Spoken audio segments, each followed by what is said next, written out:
सिद्धि की शादी के बाद वो ससुराल चली जाती है। पीछे रह जाती है भाभी रानी। सिद्धि के ससुराल जाते ही भाभी कहती है, अरे वाह जी वाह, सारे कपड़े मेरे। हाय रे पैंट, अरे वाह वाह, मजा आ जाएगा। अरे ये सिद्धि की अलमारी के सामने खड़े होकर क्या बड़बड़ा रही है? जाकर देख मेहमानों को विदाई की मिठाई मिली कि नहीं। अब हाँ माँ जी, क्यों नहीं, लेकिन पहले कपड़े तो बदल लूं। अब रानी आ जाती है सिद्धि के उन कपड़ों में जो वो ससुराल जाने से पहले घर छोड़ जाती है। अरे रानी, कुछ दिन रुक जाती। अरे ये तो सिद्धि बिटिया को मैंने ही दिया था, बड़ा ही फबता था उस पर, तुझ पर तो कुछ खास नहीं लग रहा। अब वो ना मेरे सारे कपड़े गीले थे तो सोचा पहन लूं। वैसे भी सिद्धि को कौन सा भी पुराने आउटडेटेड कपड़ों को पहनना है। वैसे भी ये सूट तो मैंने तभी पहना था, वैसे खास है भी नहीं ये।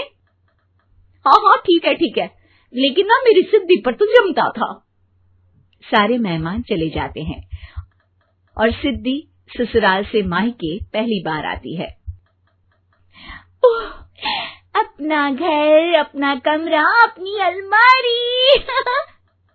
ये बोलकर जैसे ही सिद्धि अलमारी खोलती है तो सामने उसके कपड़ों की जगह कुछ और ही रखा होता है। माँ, जरा कमरे में तो आना। सास और रानी वहां पहुंच जाते हैं। रानी ने पहनी होती है सिद्धि की जींस और टी शर्ट। अरे भाभी, ये क्या? ये तो मेरी बड़ी ही महंगी टी शर्ट है, इसे आपने घर में क्यों पहनी है? अरे बहुत मिलती है दीदी ये चौक की मार्केट में, 150 में। ओ भाभी प्लीज, ये एरोपोस्टल है, 2000 की एक टी शर्ट। ओहो, 2000 में तो दीदी 4 साड़ी आ जाए। अब क्या बोलूं? भाभी, ये मेरी अलमारी में छोटू के कपड़े, तो मेरे कपड़े कहाँ हैं? मेरी अलमारी में? अब दीदी आपको कौन से पुराने कपड़े पहनने थे? माना भाभी, लेकिन मैं जब घर आती तो यही सब पहनती ना। अरे तुम तो बड़ी कंजूस हो दीदी। खैर, वक्त आता है जब सिद्धि ससुराल के लिए रवाना हो रही होती है।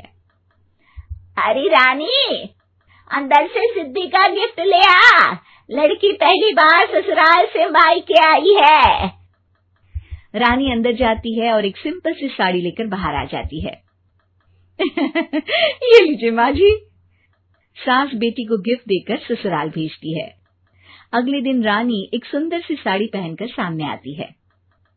अरे रानी, ये तो वो साड़ी है जो मैंने सिद्धि को देने के लिए दी थी जब वो ससुराल ले जाती, लेकिन ये तूने कैसे पहन ली?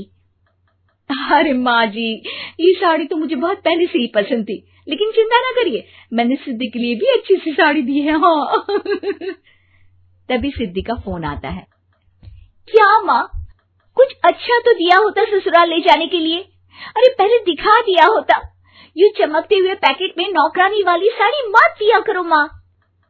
अरे बेटे, वो तेरी भाभी ने ना गलती से उससे पैकेट बदल गया। हाँ, मैं कल ही तेरे भाई के हाथ से तेरा वाला पैकेट भेज दूंगी। अरे रहने दो माँ, आई एम श्योर भाभी ने अभी वही साड़ी पहनी होगी जो तुमने मेरे लिए रखी थी। तुम तो समझ नहीं पाई उनको। खैर छोड़ो, मैं ज्यादा बोलती अच्छी नहीं लगती, रहने दो, आपको उन्हीं के साथ रहना है, फिर बात करेंगे। सास को रानी पर गुस्सा आ जाता है। वो उसके कमरे में जाती है जहाँ वो शादी का एल्बम देख रही होती है। रानी, मार्केट जाकर एक ऐसी ही साड़ी लेकर आ, कल प्रतीक जाकर सिद्धि के घर दे आएगा। अरे क्यों माँ जी, कितनी साड़ी देनी है दीदी को? यहाँ कोई सेल लगी है क्या? अरे चुप कर, मेरे बेटी के हिस्से की साड़ी खुद पहन ली, अब ज्यादा ज्ञान बांट रही है। एक दिन सिद्धि का फोन आता है। माँ, मेरी सास ने आप सबको खाने पर बुलाया है। सारे लोग सिद्धि के ससुराल पहुंचते हैं।